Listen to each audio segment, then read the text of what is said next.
जब हम हजारों साल पुराने प्राचीन इतिहास के बारे में सोचते हैं तो अक्सर हमारे दिमाग में एक बहुत ही धुंधली और आदिम सी तस्वीर उभरती है। हाँ बिल्कुल। एक ऐसी तस्वीर जहाँ जहां लोग शायद गुफाओं में या कच्ची मिट्टी की झोपड़ियों में रह रहे होंगे, पत्थरों के औजारों से किसी तरह अपना गुजारा कर रहे होंगे। सही कहा। हम मानकर चलते हैं कि मानव सभ्यता का विकास एक बहुत ही धीमी और एक सीधी रेखा में हुआ है। हाँ, मतलब एक ऐसी सोच जहाँ पहले इंसान ने आग जलाना सीखा, फिर पहिया बनाया और धीरे धीरे मतलब हजारों सालों बाद जाकर उसने शहरों का निर्माण किया। बिल्कुल। हम यही मानते हैं कि 4000 या 4500 साल पहले जीवन केवल जिंदा रहने के संघर्ष तक ही सीमित था। लेकिन जरा इस दृश्य की कल्पना की जा सकती है। कोई जमीन में फावड़ा मारता है, ये सोचकर कि शायद कुछ पुराने बर्तन या आदि मानवों के अवशेष मिलेंगे। सही। लेकिन जैसे जैसे खुदाई गहरी होती है, मिट्टी के नीचे से कच्ची झोपड़ियां नहीं बल्कि भट्ठों में पकाए गई ईंटों से बनी मतलब विशाल इमारतें बाहर आने लगती हैं। अरे वाह! बिल्कुल सीधी चौड़ी सड़कें, एक से ज्यादा मंजिल वाले मकान और एक ऐसा ड्रेनेज सिस्टम या जल निकासी की व्यवस्था जो आज के कई आधुनिक शहरों से भी कहीं ज्यादा बेहतर है। क्या बात है। मतलब जब ऐसा कुछ जमीन के नीचे से निकलता है तो वो जो आदिम जीवन वाली पूरी तस्वीर थी वो तो एक झटके में चकनाचूर हो जाती है। बिल्कुल। ये इतिहास का वो पल था जिसने पुरानी सारी किताबों और धारणाओं को पूरी तरह से पलट कर रख दिया। ये कोई छोटी मोटी पुरातात्विक खोज नहीं थी। ये एक ऐसा रहस्य था जिसने दुनिया को ये मानने पर मजबूर कर दिया कि हजारों साल पहले भी मानव समाज न केवल तकनीकी रूप से बहुत आगे था, बल्कि उनके पास एक ऐसी व्यवस्थित प्रशासनिक सोच थी जो आज भी आज के इंजीनियरों को भी हैरान करती है। एकदम सही। तो आज की इस गहरे अन्वेषण में हम ठीक इसी पहेली की परतों को खोलने जा रहे हैं। हम प्रवेश कर रहे हैं 2600 ईसा पूर्व से लेकर 1900 ईसा पूर्व के बीच पनपी प्राचीन भारत की सबसे रहस्यमयी और उन्नत सभ्यताओं में से एक में, सिंधु घाटी सभ्यता। बिल्कुल, सिंधु घाटी सभ्यता। हमारे पास जो पुरातात्विक शोध और ऐतिहासिक लेख मौजूद है, उनकी मदद से आज हम ये समझेंगे कि आखिर आज से 4500 साल पहले ये सभ्यता कैसे काम करती थी। और ये केवल ईंटों और खंडहरों की कहानी नहीं है। नहीं, बिल्कुल नहीं। ये इस बात की पड़ताल है कि मानव समाज ने पहली बार इतने विशाल पैमाने पर खुद को कैसे संगठित किया। इस सभ्यता का विश्लेषण करते समय जो बात मुझे सबसे ज्यादा रोमांचित करती है वो इसका काम करने का तरीका। इसका मैकेनिज्म। हाँ। हम केवल ये नहीं देखेंगे कि उन्होंने क्या बनाया, बल्कि हम इस बात की गहराई में जाएंगे कि उन्होंने वो कैसे और क्यों बनाया। बिना किसी आधुनिक मशीन के। बिल्कुल, बिना किसी आधुनिक मशीन, बिना किसी कंप्यूटर या जीपीएस के उन्होंने जो इंजीनियरिंग और प्रशासनिक तंत्र खड़ा किया वो सच में मानव बुद्धि का एक बेहतरीन उदाहरण है। तो चलिए समय के पहिए को पीछे घुमाते हैं और बिल्कुल शुरुआत से शुरू करते हैं।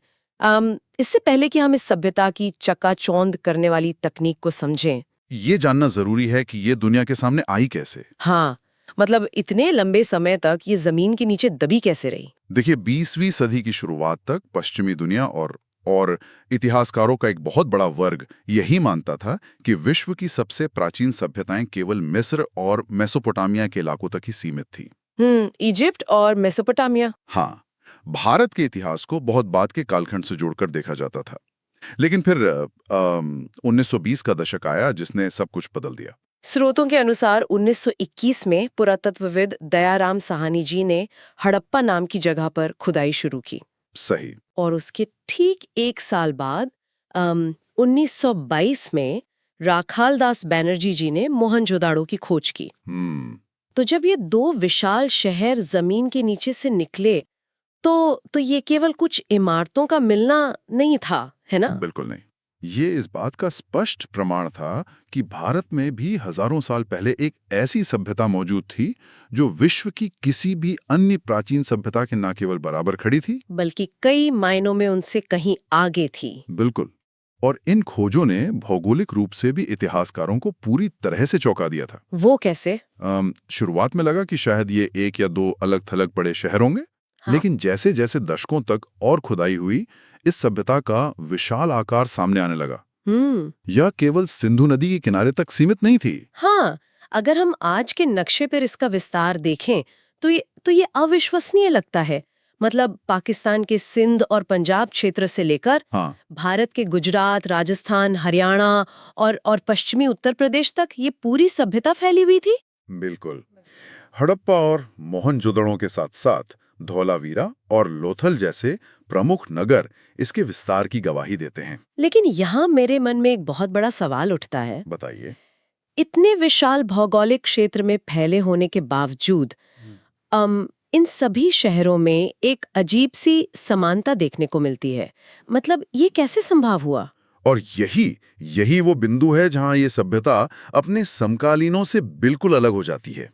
जब हम इतने बड़े भूभाग की बात करते हैं, जो कि शायद मिस्र और मेसोपोटामिया दोनों के कुल क्षेत्रफल से भी बड़ा था, बाप रे! तो वहां एक जैसी ईंटों का आकार मिलना, एक जैसे बाट और माप के तरीके मिलना और एक जैसी नगर योजना का मिलना, ये कोई संयोग नहीं हो सकता। नहीं, बिल्कुल नहीं। इसका सीधा अर्थ ये है कि उनके पास सूचनाओं के आदान प्रदान का कोई बहुत ही मजबूत और केंद्रीकृत नेटवर्क था। बिना किसी फोन या इंटरनेट के? बिल्कुल, बिना किसी आधुनिक संचार व्यवस्था के हजारों किलोमीटर दूर बैठे कारीगरों को ये पता था कि उन्हें ईंटें उसी सटीक अनुपात में बनानी हैं जिस अनुपात में दूसरे शहर में बन रही हैं। ये सच में दिमाग को चकरा देने वाला है।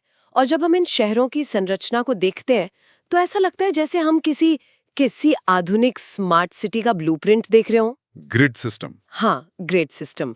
इतिहास की किताबों में ये शब्द बहुत बार आता है, लेकिन अगर हम इसके पीछे की असल इंजीनियरिंग को समझें तो ये महज कुछ सीधी रेखाएं खींचने तक सीमित नहीं था। ग्रिड सिस्टम का मतलब है कि शहर को बसाने से पहले, जमीन पर एक भी ईंट रखने से पहले उसकी पूरी योजना तैयार की गई थी। सड़कें एक दूसरे को बिल्कुल समकोण पर यानी राइट एंगल्स पर काटती थी। लेकिन क्यों? इसके पीछे कोई वैज्ञानिक कारण था? बिल्कुल, एक बहुत ही व्यावहारिक विज्ञान था इसके पीछे। जब हवा चलती थी तो वो इन सीधी चौड़ी सड़कों से होते हुए गुजरती थी और एक तरह से मतलब पूरा शहर प्राकृतिक रूप से साफ हो जाता था। अरे वाह! मतलब प्राकृतिक सफाई व्यवस्था। हाँ, लेकिन इन शहरों को बनाने के लिए जिस सामग्री का इस्तेमाल हुआ वो अपने आप में एक अलग कहानी कहता है। आप पक्की ईंटों की बात कर रहे हैं? हाँ, धूप में सुखाई गई कच्ची ईंटें नहीं, बल्कि भट्ठों में पकाई गई ईंटें। ये कोई छोटा काम नहीं है। बिल्कुल नहीं।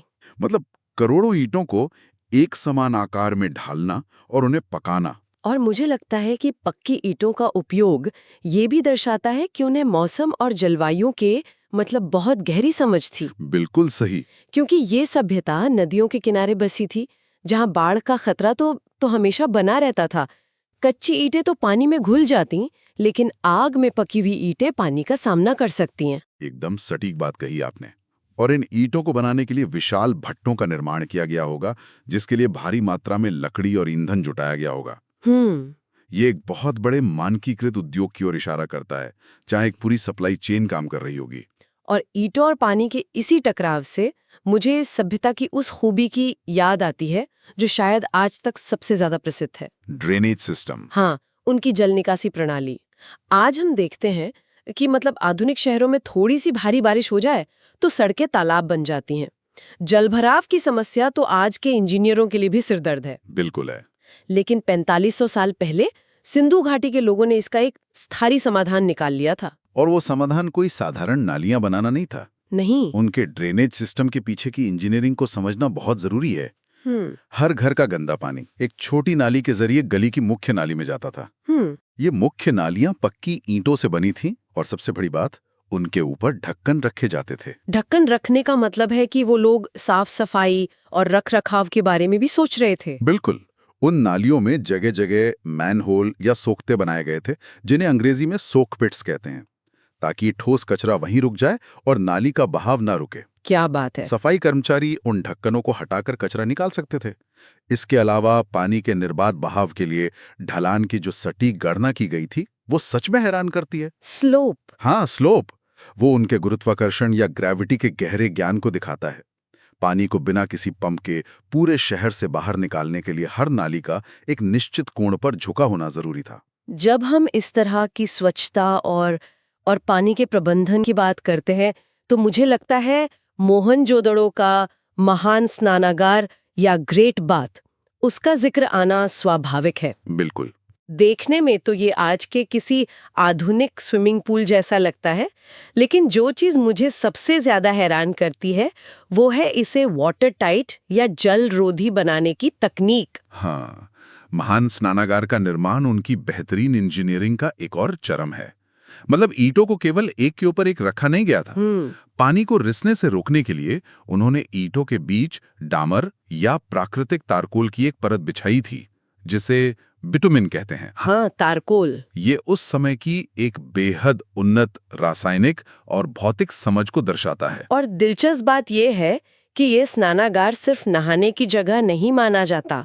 स्रोतों के अनुसार ये धार्मिक अनुष्ठानों का एक मुख्य केंद्र रहा होगा। सही कहा। इसका मतलब है कि पानी और स्वच्छता उनके लिए सिर्फ एक भौतिक आवश्यकता नहीं थी, बल्कि ये उनके सांस्कृतिक और आध्यात्मिक जीवन का एक बहुत गहरा, बहुत पवित्र हिस्सा था। बिल्कुल। और देखिए, जब आप एक ऐसा समाज देखते हैं जो सार्वजनिक स्वच्छता पर इतना जोर देता है, तो ये स्पष्ट हो जाता है कि वहां एक बहुत ही मजबूत नागरिक प्रशासन रहा होगा। बिना प्रशासन के तो ये मुमकिन ही नहीं है। हाँ, ऐसी व्यवस्थाएं तब तक काम नहीं कर सकती जब तक कि कोई केंद्रीय संस्था नियमों को लागू न कर रही हो और कर या संसाधन न जुटा रही हो।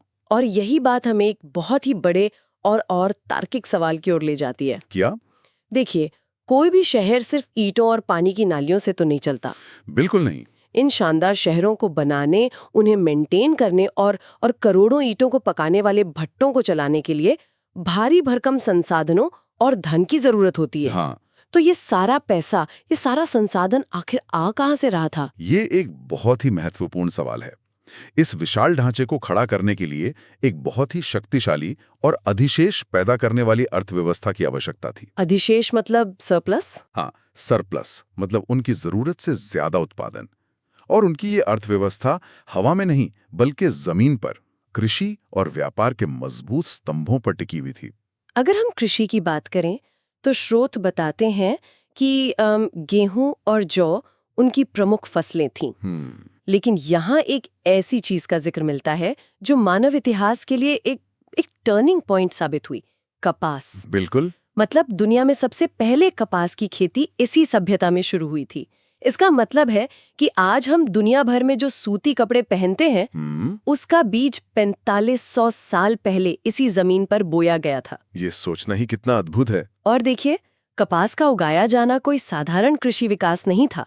गेहूं और जौ से तो आप लोगों का पेट भर सकते हैं, लेकिन कपास एक नकद फसल या कैश क्रॉप है। कपास उगाने का सीधा मतलब ये है कि उन्होंने कताई और बुनाई की तकनीक विकसित कर ली थी। मतलब वो कपड़े बना रहे थे। हाँ, वे केवल कच्चा कपास नहीं बल्कि रंगे हुए और बुने हुए सूती कपड़े तैयार कर रहे थे। और ये सूती कपड़ा उस समय की दुनिया के लिए एक ऐसा उत्पाद था जिसकी हर जगह भारी मांग थी।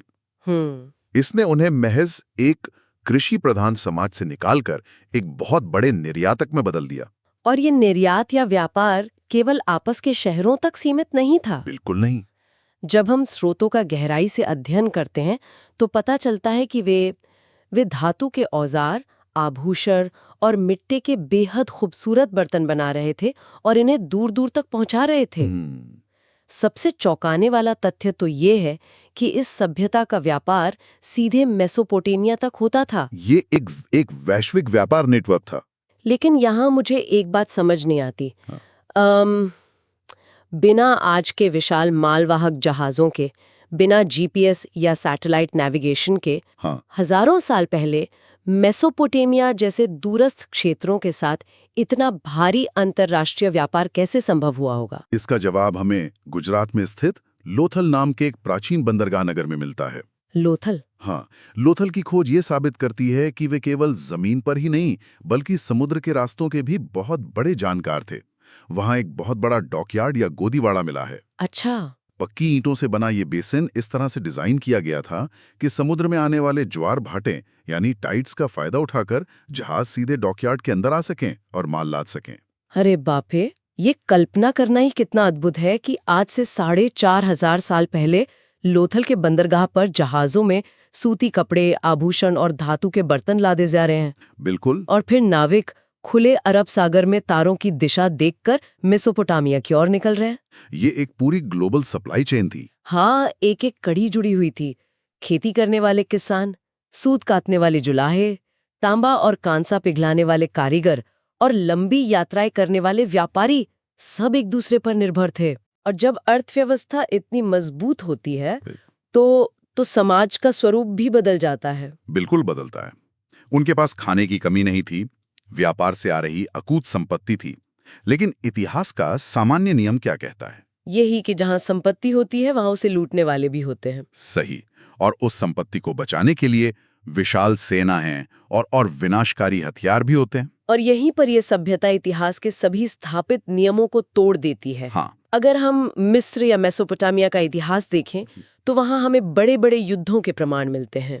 भारी मात्रा में हथियार, युद्ध के रथ और राजाओं की विजय गाथाएं मिलती हैं। लेकिन जब हम सिंधु घाटी की खुदाई से मिले सामानों को देखते हैं तो वहां विनाशकारी युद्धों के साक्ष्य लगभग न के बराबर हैं। और ये पुरातत्वविदों के लिए भी सबसे बड़ा रहस्य है। बिल्कुल। एक ऐसा समाज जो आर्थिक रूप से इतना समृद्ध है, जिसका व्यापार दुनिया के दूसरे कोनों तक फैला हुआ है, लेकिन उनकी खुदाई में कोई बहुत बड़े शस्त्रागार या भयानक हथियार नहीं मिले। ये बहुत बड़ी बात है। ऐसा प्रतीत होता है कि ये एक बेहद शांतिपूर्ण समाज था।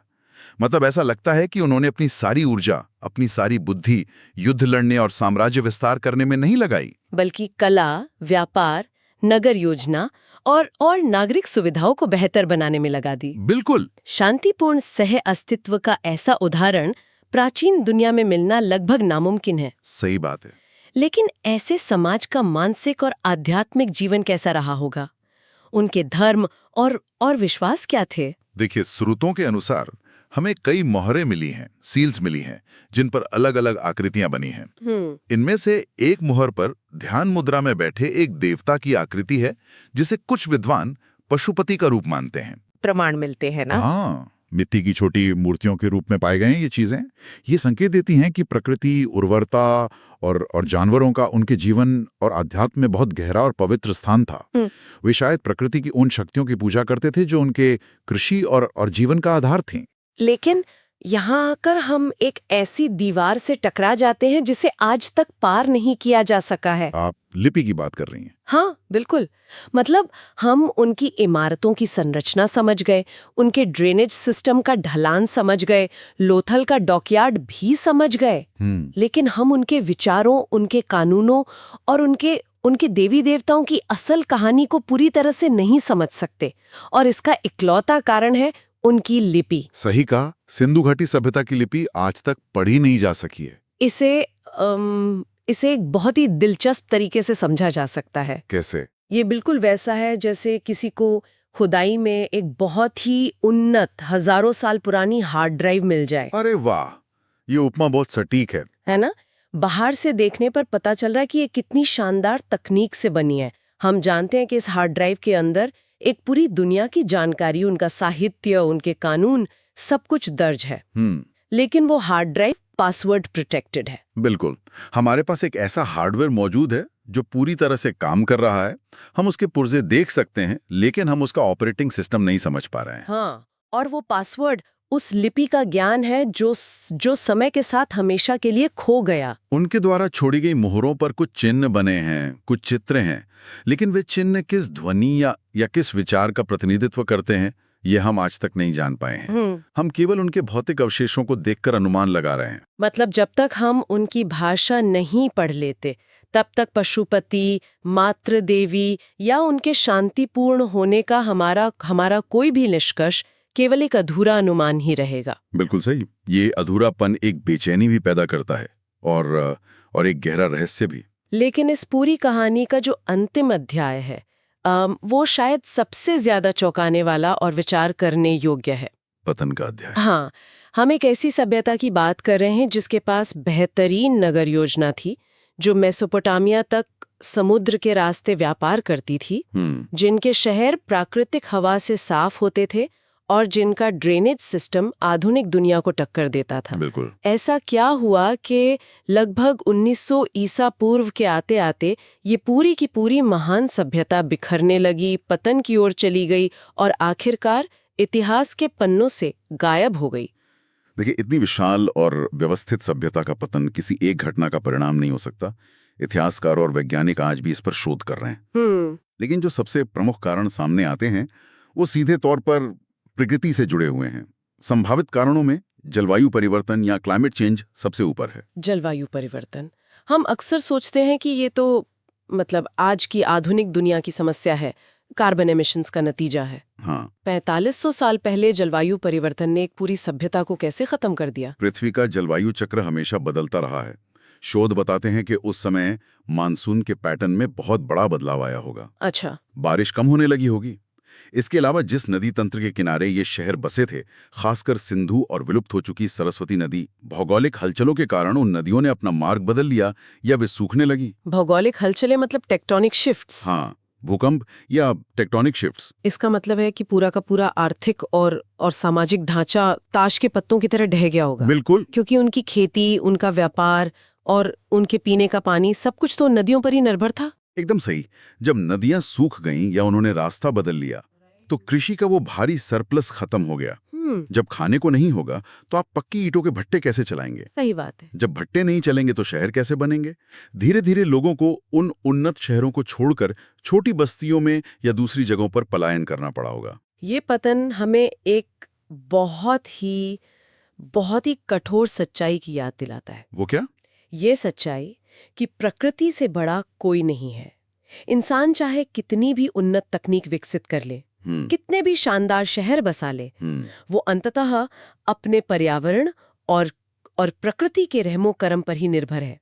जब प्रकृति करवट लेती है तो सबसे महान सभ्यताएं भी इतिहास की धूल में मिल जाती हैं। बहुत सही कहा आपने। अगर हम इस पूरी चर्चा के धागों को एक साथ पिरोएं तो ये स्पष्ट हो जाता है कि सिंधु घाटी सभ्यता केवल कुछ पुराने खंडहरों का समूह नहीं है। बिल्कुल नहीं। ये मानव इतिहास के एक स्वर्णिम युग का प्रतीक है। हाँ, ये एक ऐसी सभ्यता की कहानी है जिसने दुनिया को पहली बार सूती कपड़ा पहनाया, जिसने हमें बताया कि बिना किसी युद्ध और मार काट के भी एक समृद्ध और वैश्विक समाज का निर्माण किया जा सकता है। बिल्कुल। उनके ग्रिड सिस्टम वाले शहर और लोथल का बंदरगाह ये साबित करते हैं कि प्रगति और विज्ञान किसी एक कालखंड की मोहताज नहीं है। सही बात है। मानव मस्तिष्क ने हजारों साल पहले भी इंजीनियरिंग के चमत्कार रचे थे और ये सभ्यता आज भी हमें बहुत कुछ सिखा सकती है। ये हमें सिखाती है कि कैसे एक व्यवस्थित प्रशासन और प्राकृतिक संसाधनों का समझदारी से उपयोग किसी समाज को चरम तक ले जा सकता है, और कैसे पर्यावरण से तालमेल बिगड़ने पर वही समाज नष्ट भी हो सकता है। बिल्कुल। इसी विचार के साथ हम आज के इस अन्वेषण के बिल्कुल अंत में आ गए हैं।